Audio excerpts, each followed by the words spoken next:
So you're not having a great sales month. It happens. But the question is, what are you going to do about it?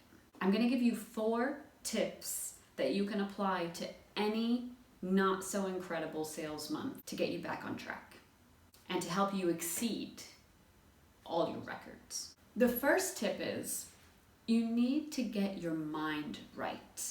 This is probably the most important thing that you could do, because if your mind isn't in the game and if you have not convinced yourself that you are going to get great sales numbers this month, then you're not going to.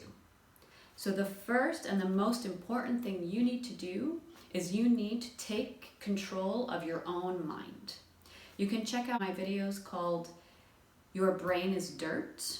There's 2 parts to it, and it will explain how powerful the brain is and how you can use certain techniques to make sure your output is helping you get to where you want to go. So how can you get your mind right? The first thing you need to do to get your mind right is to fully grasp this concept. This is actually a representation of many things. One of them is life, but in what we're talking about today, this is a representation of sales. So here is where we are. We're not having a great sales month, but then maybe next month, fantastic.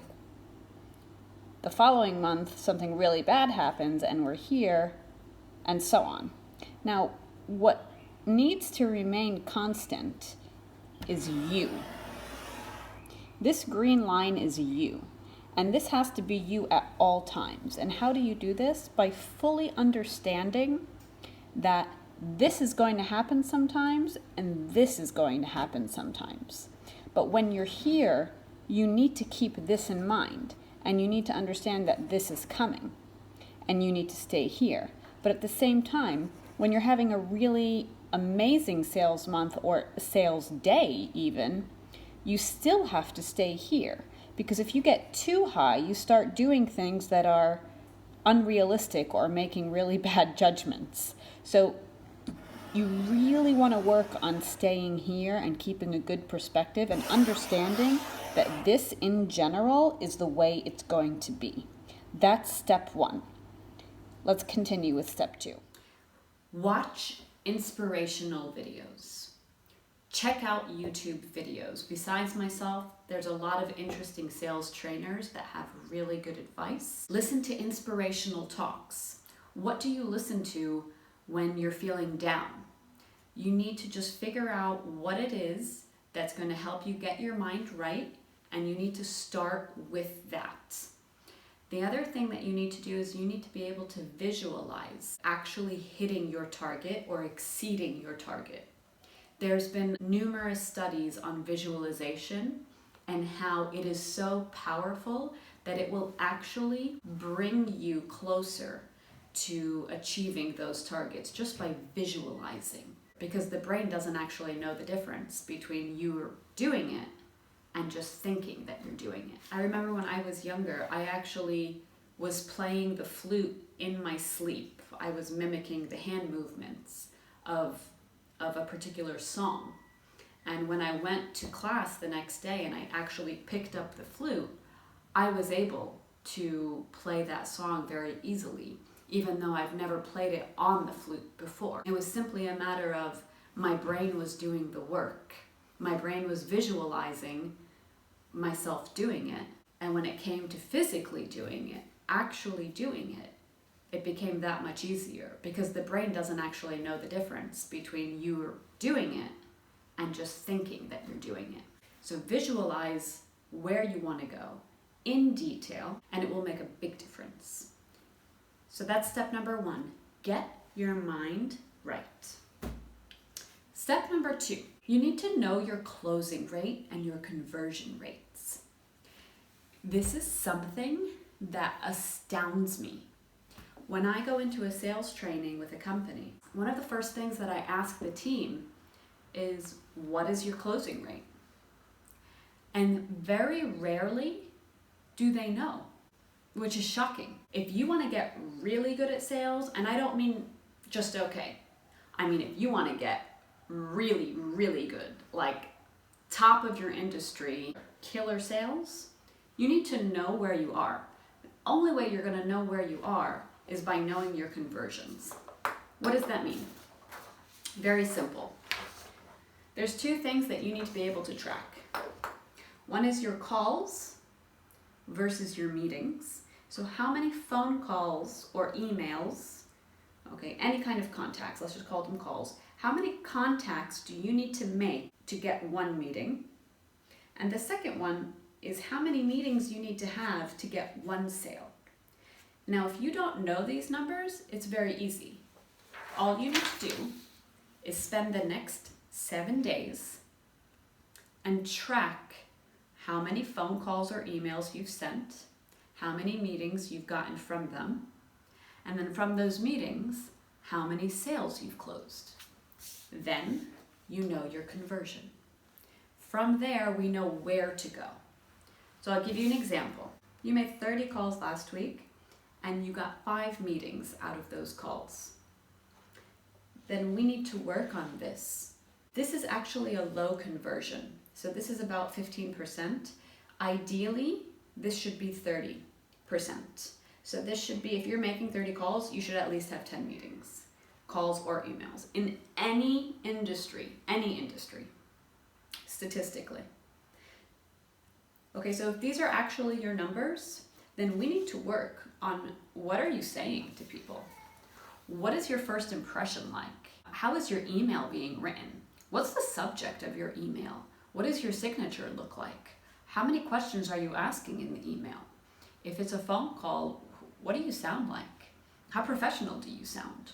There's a video called How to Speak Like a CEO, and if your conversions from calls to meeting is something like this, definitely watch that video because that will help you increase that conversion. Now, let's say you had 5 meetings. Out of the 5 meetings, you got 1 sale. Now, this is based on your typical sales cycle. So if your sales cycle is usually 2 weeks, then that's when you want to calculate this number. If your sales cycle is, 24 hours, whatever your sales cycle is, you should be able to calculate this based on that. So from those 5 meetings, you got 1 sale.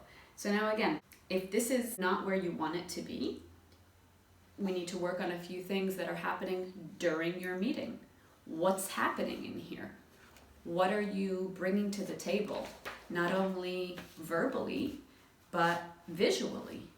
Are you bombarding them with too many questions? Are you bombarding them with too many details? Are you talking too much?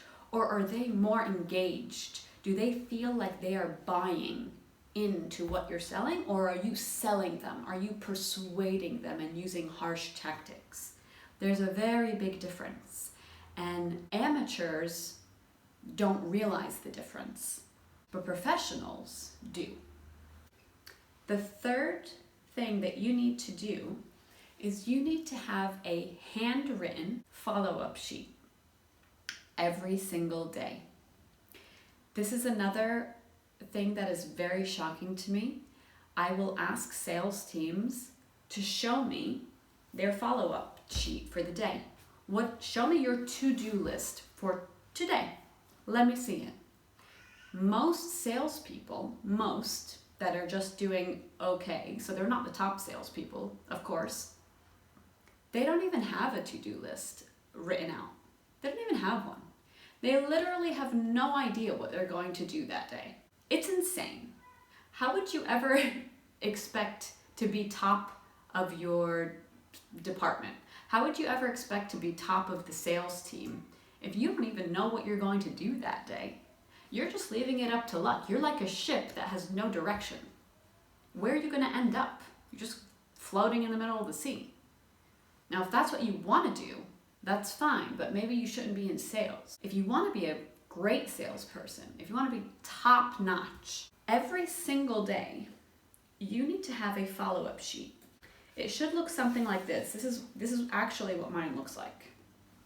And every single day, I rewrite it. And it's broken down into 3 different columns. The first one is contracts. So this is a list of every contract that I either need to send to somebody or somebody has in their inbox, I'm waiting for them to sign it, or there's maybe, something I need to wrap up in order to send the contract to them. So these are very close to closing. And this is obviously the most exciting column out of all of them. The second column is the follow-up column. So these are people I've already met with. We've already discussed almost everything, but we're not at the contract stage yet. There's something that needs to be done. And it could be very different for all of them. So maybe this person needs a phone call, probably. This person probably needs an email. Maybe this person needs a little nudge. Maybe I need to get a referral to contact this one to give them a nudge, but not quite from me. So all of these are going to be quite different depending on the situation, but I've met with them. We're past the meeting stage, but we're not quite here. So I need to do some work on these to see which one of them or how many of them are going to flow into here. The third one is the new leads. And this is very simply a list of companies or people that I want to meet. So this is going back to the calls that I'm going to make. These new leads are going to filter into these calls. And the better I get at making these calls or sending these emails, the higher number of meetings I'm going to get from these new leads, which means the more of these that are going to filter into here and the more of these that are going to filter into contracts. Besides this, I want you to notice something else. At the bottom of my list, I always put something called stuff. And I put stuff here because that is exactly what it is. These are things that you need to do, but they're not going to make you any money at all. They are not related to this, or they're not related to any of this. So they're things like, this person needs a document from you, not like a contract or anything like this. It could be something else. HR needs some kind of email from you, maybe something personal. So like you have a kid's school, permission slip that you forgot to fill out. That needs to be done. You just don't want to forget it, so jot it down. That needs to get done today. You need to update the database. So this is quite controversial. A lot of companies will say, "Oh, well, no. Part of the sales job is you need to update the database because we need to understand where that lead is." If I'm not going to make money from it directly, it is considered stuff. So all of this reporting, filling out notes in the database, and all this stuff, does it need to get done? Yes. Fine. Okay. As a salesperson, do it if you're required to. But do not be confused with it being something that will make you money. This is something that you should do very, very quickly and in just a few words. Other things like finishing surveys, checking networking events. Also, a lot of people say, "Oh, well, I get business from networking events." Yeah, okay, great. But unless you know your conversions from networking events, then it's still stuff. Okay, so it's very important that you keep stuff separate from your actual follow-up list for the day, because this is where your money is going to come from. This is where your commissions and your revenue is going to come from, not from here. Don't confuse this ever with this. One of the worst things that a salesperson can do is contact prospects out of desperation. What I mean by that is, let's say you're having a bad sales month and you need something, you need to pick yourself up, right? So what do? You go through your lead list and you see who has not closed or who's been pending for a long time, and you call them, and you have all of this pent up frustration with not hitting your own sales goals, and maybe you spent a lot of time with this client and they never bought from you. You're not in a good mood. You're not in a pleasant mood. You're in a desperate state of mind, and you call that client. That is the worst thing you can do. Never, ever, ever follow up when you have this feeling. Never follow up out of desperation. It will kill your business. The best thing you can do, have your list and use use Siri. So if you have an iPhone or even Androids have something similar, use them. I like to tell Siri to schedule. So for example, if I just spoke to John Smith today and I know that tomorrow is too early to follow up, I will tell Siri to remind me to call John Smith in 3 days from now. So let's say today's Monday, I would say, hey Siri, remind me to call John Smith Thursday at 10 a.m. Because right now, after I got off the phone with him, is the best time for me to determine when to next contact him. But if I wait until I feel desperate, which might be tomorrow, I might call him and he might go, you just called me yesterday. We just had this conversation. How do you think that sales call is gonna go? Not so good. So get your mind right, know your conversions, and write out your follow-up sheet. The fourth tip that I have for you when you're having a low sales month, after you've done the first 3, is to practice new sales techniques. Now, why didn't I say watch somebody do a sales technique or learn about one? Because practicing something, if you do it enough times, will eventually become a habit for you. But if you just listen to it or you see it done once and you don't implement it, you don't practice it, it's kind of useless. It's not really going to do that much for you. Maybe you'll remember it, but most likely you'll remember it after the fact. After you're in a situation where you could have used it and you say, oh, wait a minute, I learned that technique. Oh, I wish I used it. Well, you could have used it if you had practiced it before. Habits require practice. Everything you do right now is because of habits that you have formed before.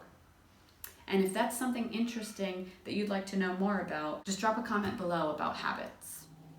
So how do you know what types of sales techniques that you need to work on? It's all going to depend on your actual conversions. Let's say, for example, these are your conversion rates. You've actually made 30 phone calls or emails, and out of those 30, you've managed to set up 5 meetings. So you want to increase this rate, obviously. With the same 30 contacts, you'd want to be able to set up, let's say, 8 meetings or 10 meetings. How do you do that? You would then need to work on these sales techniques.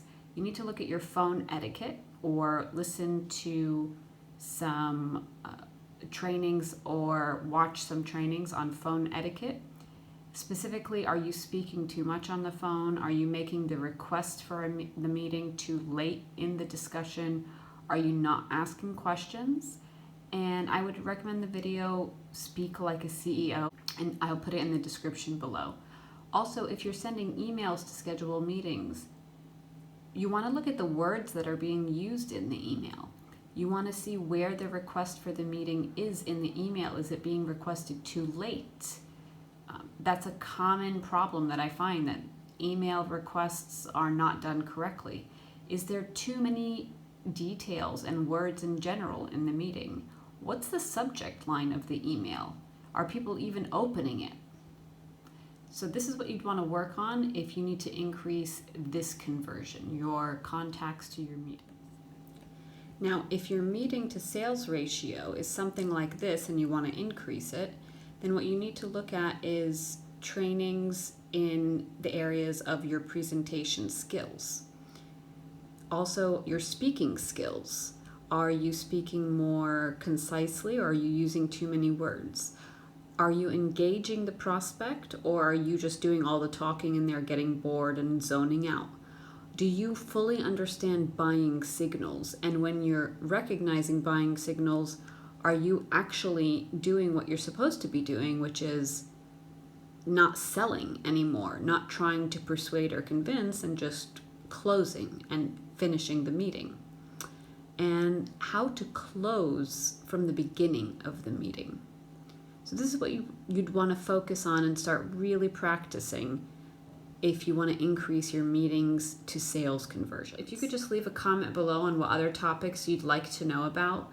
I have some ideas here for you. So habits, money-making skills, how to be the best salesperson in your company, open to other ideas.